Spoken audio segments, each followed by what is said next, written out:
नमस्कार दोस्तों, स्वागत है आपका हमारे YouTube चैनल पर। अगर आप चैनल पर नए हैं तो प्लीज़ चैनल को सब्सक्राइब कर लीजिए, अपने दोस्तों को शेयर कर दीजिए। 1100 शब्दों का मैटर है, 100 शब्द प्रति मिनट की गति से डिक्टेट करूंगा। दोस्तों, इसकी PDF आपको टेलीग्राम ग्रुप में मिल जाएगी, ठीक है।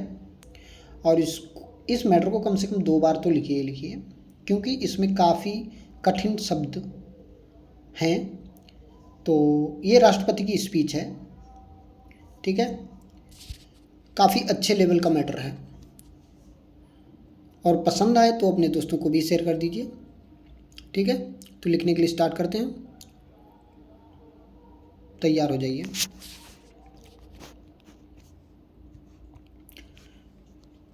स्टार्ट।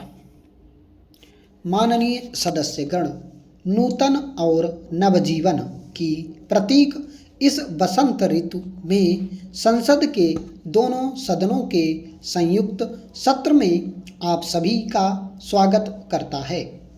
यह एक ऐतिहासिक संयुक्त सत्र है जिसमें स्वतंत्र भारत में पहली बार बजट सत्र के निर्धारित समय को इस वर्ष आगे लाया गया है एवं आम बजट के साथ रेल बजट का विलय किया जा रहा है। हम एक ऐसे लोकतंत्र के उत्सव के लिए पुनः एकत्र हुए हैं जिसके मूल्य और संस्कृति इस देश के लंबे इतिहास के हर दौर में फलते फूलते रहे हैं। वास्तव में इसी संस्कृति ने मेरी सरकार को सबका साथ सबका विकास की ओर प्रेरित किया है। हमारी सभ्यता चिरकाल से ही सह नव भुनक्तु जैसे महान सिद्धांत से प्रेरित रही है, जिसका अर्थ है कि हम परस्पर दोनों साथ साथ एक दूसरे की रक्षा करें, हम दोनों का साथ साथ पोषण करें। इस वर्ष महान सिख गुरु गोबिंद सिंह जी की 350वीं जयंती है। हम महान संत दार्शनिक रामानुजाचार्य की सहस्त्रवीं जयंती भी मना रहे हैं। इन महान विभूतियों द्वारा दिखाया गया आलोकित पथ सामाजिक परिवर्तन और सुधार का पथ जो सबके लिए प्रकाश स्तंभ है, मेरी सरकार के लिए प्रेरणादायी है। इस वर्ष हम चंपारण सत्याग्रह की शताब्दी मना रहे हैं, जिसने हमारे स्वतंत्रता संग्राम को नई दिशा दी थी और औपनिवेशिक ताकतों से लड़ने के लिए भारत की जनशक्ति को प्रेरित किया था। महात्मा गांधी के सत्याग्रह के आदेशों ने प्रत्येक भारतीय के मन में अदम्य साहस, आत्मविश्वास और जनहित के लिए बलिदान की भावना भर दी। आज यही जनशक्ति हमारी सबसे बड़ी ताकत है। हमारे देशवासियों ने, विशेषकर गरीब तबके के लोगों ने हाल ही में काले धन के विरुद्ध संघर्ष में असाधारण समुत्थान शक्ति और सहनशीलता का परिचय दिया है। रसोई गैस के मामले में गिव इट अप अभियान की सफलता के पीछे भी यही प्रेरक भावना रही है।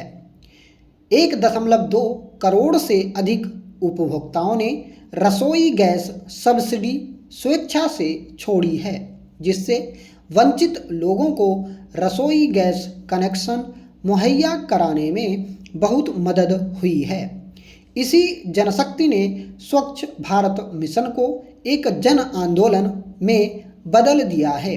1.4 लाख गांवों, 450 से ज़्यादा शहरों, 77 जिलों तथा 3 राज्यों ने अपने क्षेत्र को खुले में शौच से मुक्त घोषित कर दिया है।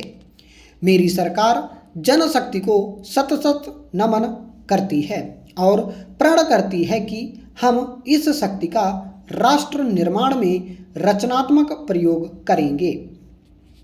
माननीय सदस्यगण, गरीब, दलित, पीड़ित, शोषित, वंचित, किसान, श्रमिक और युवाओं का कल्याण ही मेरी सरकार की नीतियों का केंद्र बिंदु है। मेरी सरकार पंडित दीनदयाल उपाध्याय की अंत्योदय विचारधारा के मार्गदर्शन में चल रही है। उनकी जन्म शताब्दी को गरीब कल्याण वर्ष के रूप में मनाया जा रहा है। वित्तीय समावेशन गरीबी उन्मूलन की कुंजी है। 26 करोड़ से अधिक जनधन खाते खोलकर लोगों को बैंकिंग व्यवस्था से पहली बार जोड़ा गया है, जो एक अभूतपूर्व उपलब्धि है। कैशलेस भुगतान के लिए 20 करोड़ से अधिक रुपे डेबिट कार्ड जारी किए गए। जनधन से जन सुरक्षा की दिशा में तेजी से आगे बढ़ते हुए लगभग 13 करोड़ गरीबों को विभिन्न सामाजिक सुरक्षा योजनाओं में शामिल किया गया है। दीनदयाल अंत्योदय योजना के अंतर्गत महिलाओं, विशेष रूप से वंचित समुदायों की महिलाओं को सशक्त बनाने के लिए चालू वित्त वर्ष में स्वयं सहायता समूहों को 16,000 करोड़ रुपए का प्रावधान किया गया है। इस योजना में 5 करोड़ महिलाओं तक लाभ शीघ्र पहुंचाने का लक्ष्य है। माननीय सदस्यगण, मेरी सरकार ने आवास, किफ़ायती स्वास्थ्य संरक्षण, सुरक्षित पेयजल और स्वच्छता तथा स्वच्छ ऊर्जा की उपलब्धता से गरीबों की जीवन शैली बेहतर बनाने के लिए अनेक उपाय किए हैं।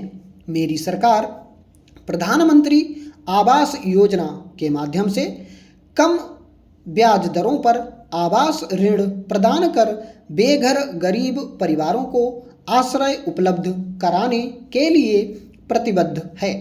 साफ सफाई न होने से गरीब घरों की आर्थिक स्थिति और कमजोर होती है। स्वच्छ भारत अभियान का उद्देश्य विशेष रूप से गरीबों की स्वास्थ्य और स्वच्छता सुनिश्चित करना है। इस मिशन में 3 करोड़ से अधिक शौचालयों का निर्माण किया जा चुका है। अपने देश के प्रत्येक नागरिक के लिए और विशेष रूप से गरीबों के लिए स्वास्थ्य सुविधाएं किफ़ायती और सुगम बनाने के लिए अनेक कदम उठाए गए हैं। इंद्रधनुष मिशन हर बच्चे को हर जगह निवारणीय बीमारियों से टीकाकरण के लिए प्रतिबद्ध है। इससे अभी तक 55 लाख बच्चों को लाभ दिया जा चुका है। गरीबों को गुणात्मक औषधियाँ किफ़ायती दामों पर उपलब्ध कराने हेतु प्रधानमंत्री भारतीय जन औषधि परियोजना का प्रारंभ किया गया है। माननीय सदस्यगण, किसान के कल्याण में ही राष्ट्र की समृद्धि है। कई वर्षों से लगातार सूखे के बाद अनुकूल मानसून और किसान उन्मुख परियोजनाओं से खरीफ फसलों के क्षेत्रफल एवं उपज में वृद्धि हुई है। वर्तमान रबी मौसम में बोए गए क्षेत्र में भी गत वर्ष की तुलना में 6% की वृद्धि हुई है। मेरी सरकार ने किसानों के जीवन में बदलाव लाने के लिए कई कदम उठाए हैं।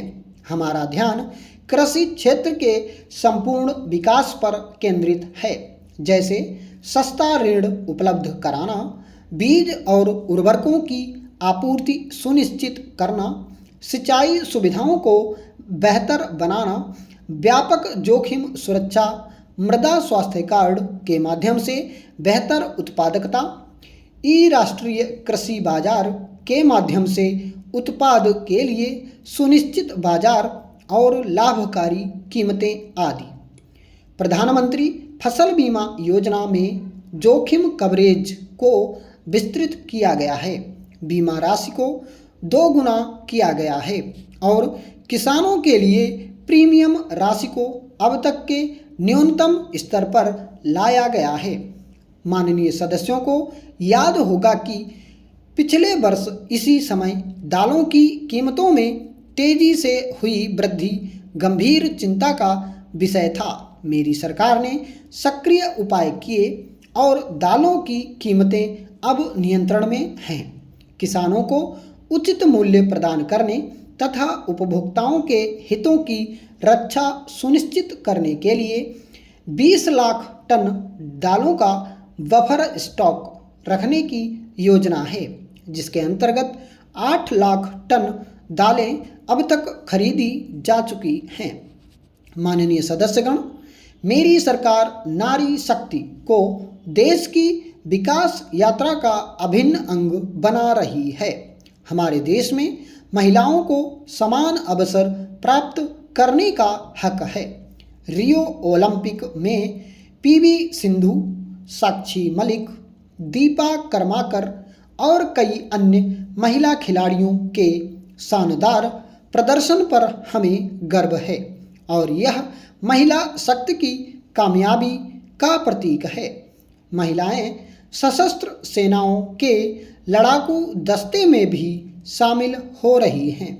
पहली 3 महिला फाइटर विमान पायलटों पर राष्ट्र को गर्व है।